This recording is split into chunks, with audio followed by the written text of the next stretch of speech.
Hi there, hello. I'm Clifford Bates, and welcome once again to reading Machiavelli's Discourses. We are still in Book 1. Today we're looking at Chapter 17. Now, we have turned to the question of from religion from a couple chapters ago now to the question of the question of a free people. And now today we're looking at about how do you preserve a society in that sense? How do you preserve governance? And today it's going to be the negative one. If the other one was not a totally corrupt people. Last chapter 16, it was not. It was the thrust of the example was that this was not an example of the question of a corrupt people. They have not been totally corrupted, and there were some still good to them. And therefore the examples that he gave. Now, today, let's go look at chapter 17. It says up here, having come to freedom, a corrupt people can, with the greatest of difficulties, maintain itself free. So now he's talking about today. This example is the example of a corrupt people. He ends the last chapter talking about that he's going to go to the example of the corrupt person, the corrupt people. So let's turn to it. This is a short chapter. I think it's 2-3 sections at most. That's 2 at most, so it's a short chapter.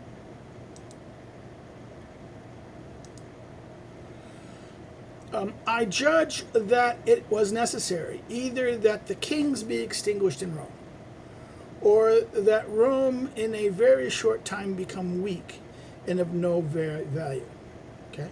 So therefore, you needed to say that it had to become, the kings had to be extinguished, or that Rome to become in a short time weak and of no value.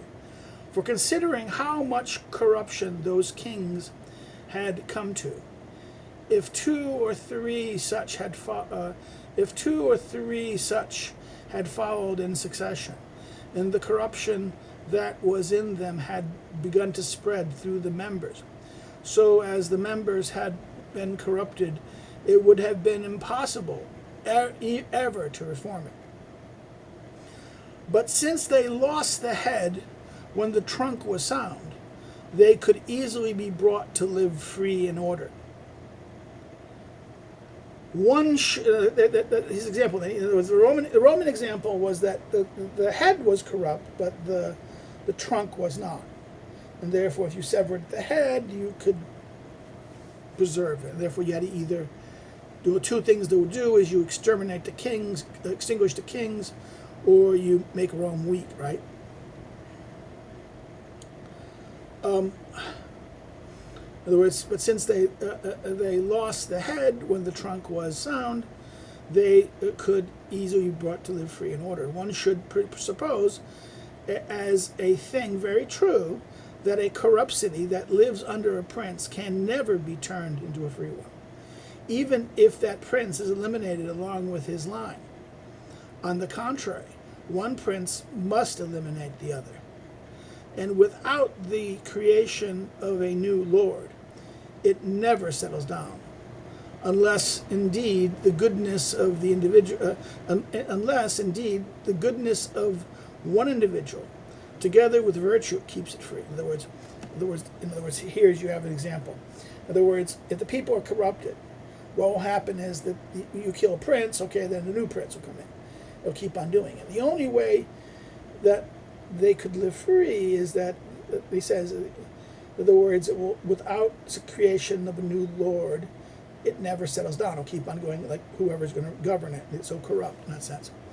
Unless, indeed, the goodness of one individual, together with virtue, keeps it free. But such freedom will last as long as the life of that one, as happened in Syracuse with Dion and Timilon. So Dion's a good guy, but once he does it, then it's and Timilon, same thing. Those virtues in diverse times kept that city free while each lived. When they were dead, it returned to its former tyranny.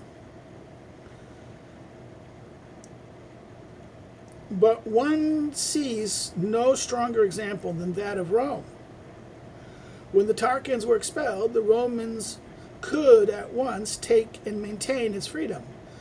But after Caesar died, after Gaius Caligula died, after Nero died, and when the whole line of Caesar was eliminated, one could not, not only could it never maintain, but it could not even begin, it could not even give a beginning to freedom. So he goes, okay, the two examples. One is the time of the Tarquins. When the Tarquins were removed, that was early, that was not corrupt. But when after Caesar died, after Gaius Caligula died, after Nero died, after the whole line of it could never maintain its freedom. Okay, so great a difference of results in the one and the same city arose from nothing other than that in those times of the Tarquins, the Roman people was not yet corrupt, and in those last times it was very corrupt. Right, that's his point.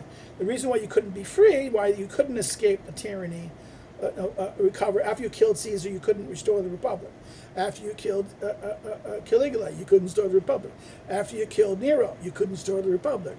In other words, it just was gone. It was just not, because the people were corrupt. For then to maintain it steadfast and disposed to avoid kings, it was enough only to make it swear that it would never consent that someone should reign in Rome.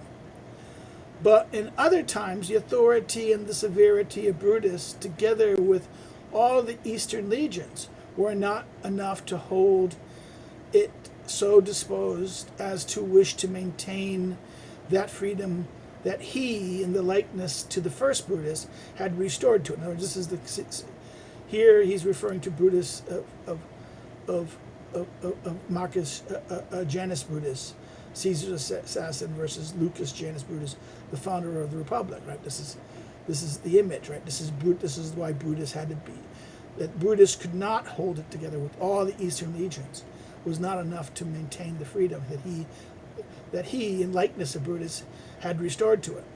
This arose from the corruption that the Martian parties, the Martian parties had put in the people. Caesar, as their head, could so blind the multitude that it did not recognize the yoke that it was putting on its own neck. So therefore he used the Martian principle. Okay, what was the Martian principle? The Martian principle was Marcius's and his idea that there was going to be that he was liberalizing the army. He was allowing the army to allow the basically, the Roman rule. You had to have enough money to be. Not everyone could join the army. The last cohort, the last section of Roman society was banned from joining the original Republican army, and that you were not given pay. You were given you were citizen duties, right? Under the Martian reforms, what happened was that the generals could pay. First of all, you would pay soldiers, and who would pay them would be the generals from the campaigns, from conquest and things like that. But then a third thing was that they could hire out the lowest orders, the people who used to be banned from being in the Roman military because they didn't have enough resources to pay for their own equipment or their own things. Remember, the hoplite rule is the same thing. The hoplite rule was that the Greek hoplites, it was the people who owned property that or owned something that they were citizens. They were the citizens. And that democracies really was a broad thing of participation, and that only the radical democracy of Athens was possible because the oarmen, because of those who didn't have enough army money to buy armor and so occupied the row officers on the ships that gave the Greek Athenian victory, right? The Greek victory over the Persians, and served. In other words, therefore it's. The oarsmen, the navy, the crew, the oars people, these provided the victory of the new democracy. and therefore it justified their rule, right? That's the Aristotelian critique of that, and therefore he says he's going to, do this example. He says, it can't be this. So let's take that understanding of this in that sense. Let's go look at this for a second in light of this problem, right? You have the people who are armed. You have the thing. The Martian reforms, again, was doing this, and by doing this, their loyalty was to do what? The guy who gave them goods.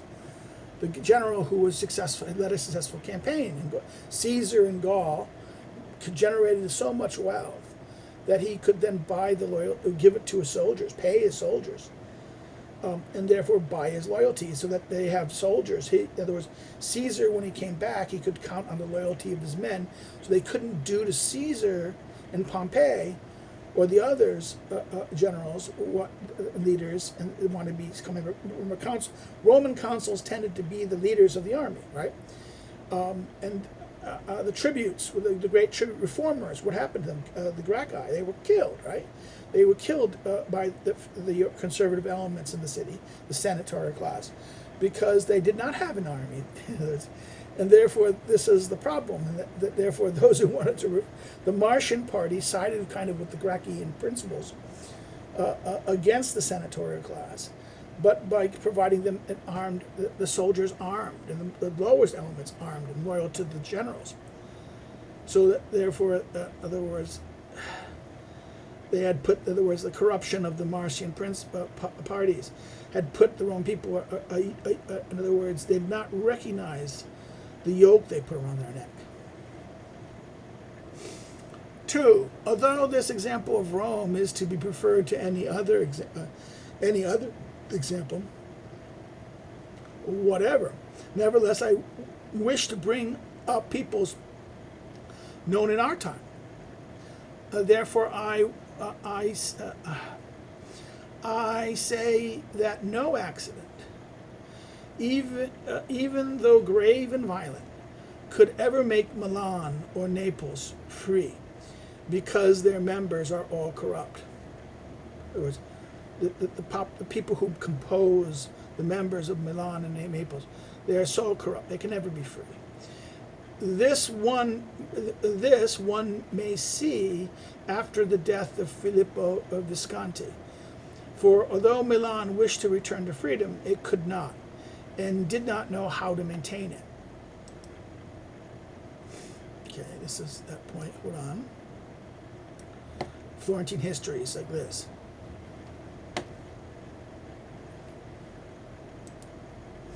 Did not know how to maintain it.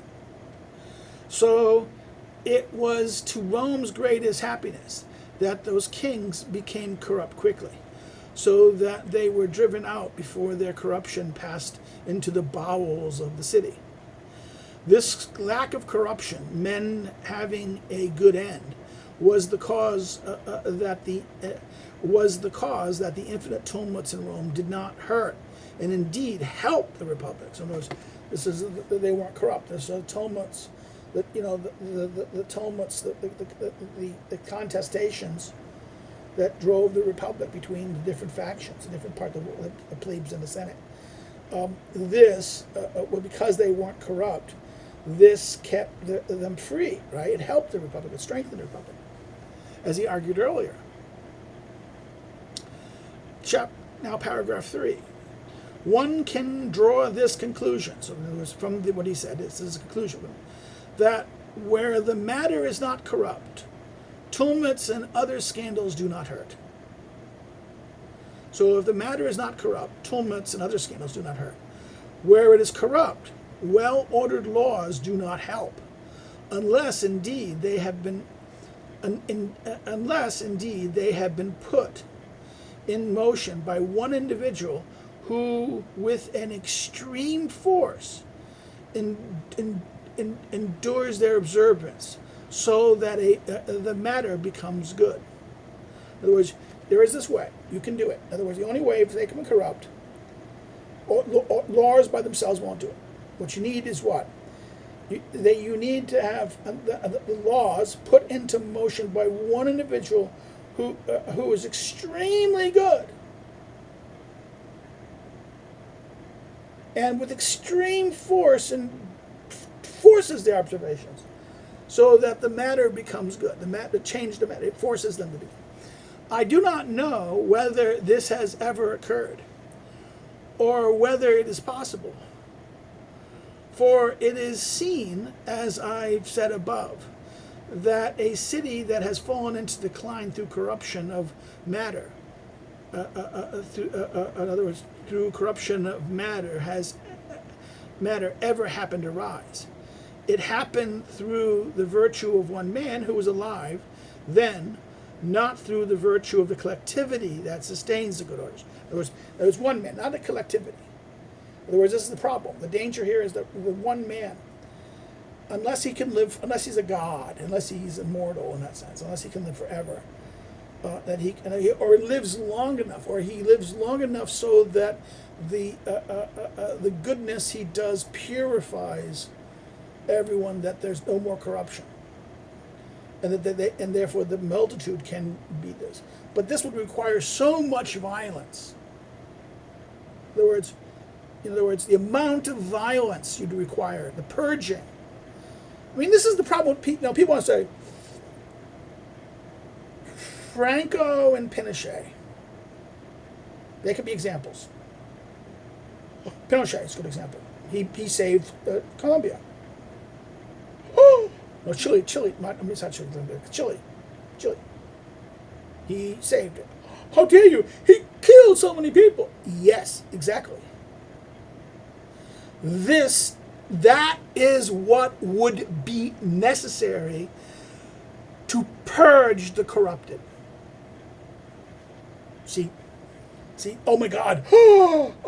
So the problem with modern liberals is that because we're not willing to accept the bloody hands that needs to be to do this, to take a corrupt people and to make them capable of being able to be ruled by governing laws, or to respect the laws, you'd need a very good person. It cannot be done by a multitude, he says. He doesn't think it can be done by a multitude, because there's not a multitude. They'll be corrupt. There'll be a number of people they're competing with each other. In other words, if you had a bunch of them, an elite, that what happens is then the elite will fight with each other and tries to get dominance, and this leads to the corruption will return. It won't last long. You need someone who is absolute in his power, and that's why even Pinochet was not perfect in that sense. Pinochet was not as absolute as he should have been. This is why the corruption returned. We could argue, but Chile in that sense. This is why, and even why Franco failed in that sense.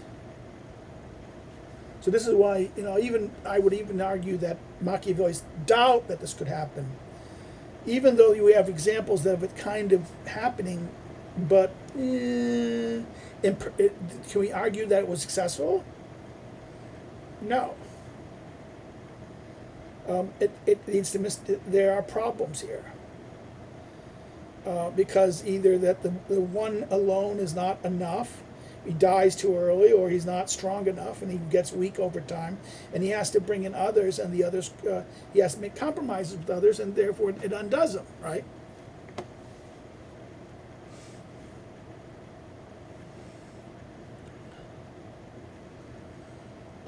So I do not know whether this has ever occurred or whether it's possible, for as seen, I have said above that if a city fallen into decline through corruption of matter ever has turned to rise, it happened through the virtue of one man who is alive, and not through the virtue of collectivity that sustains its good orders. As soon as the one is dead, it returns to every habit, as occurred in Thebes. Okay, let's do this. As soon as the one is dead, it returns to every habit, as occurred in Thebes, which could hold the form of a republic and its empire through the virtue of Epidamus while he lived, but returned to its first disorder when he was dead. Right? This is that famous line. This is from Polybius 4. Right? example of this, Epidamus. When he fell down, and then what happened was then the corruptions of this then led to what Philip coming down and destroying them. Right. The cause is that there cannot be one man of such long life as to have enough time to endure to good force, to coerce to good a city that has been injured to bad over a long time. In other words, been shaped. In other words, you cannot make it good that has been made bad for a long time. There's no way. In other words, it needs a long life, enough time. No one lives so long as to be able to do this kind of thing. I mean, you can look at Quan Wan Lee, the Singapore guy, but even that it's not it's a good order society, but is it a free society? No. If one individual of very long life or two virtuous ones continue in succession, do not arrange it.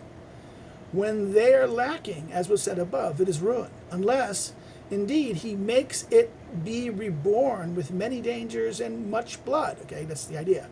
Many dangers and much blood. You have to make it reborn. You have to born again the republic. You have to do. So therefore, the question is: do you purge it? Do you just, the amount of violence and killing and purging would be so great that, to the degree would we tolerate it? Okay, we wouldn't. For such corruption and slight aptitude for free life arise from an inequality that is in the city. In other words, the inequality that are in life, man, the desire to be great and poor, that this is going to make it very difficult for people. People like the comfort like this. And if one wishes to make it equal, it is necessary to use the greatest extraordinary means, which few know how or wish to use, as will be told in another place most particularly. Right? He'll talk about this in Discourses 1, chapter 55 later. Okay, so he's going to discuss this later.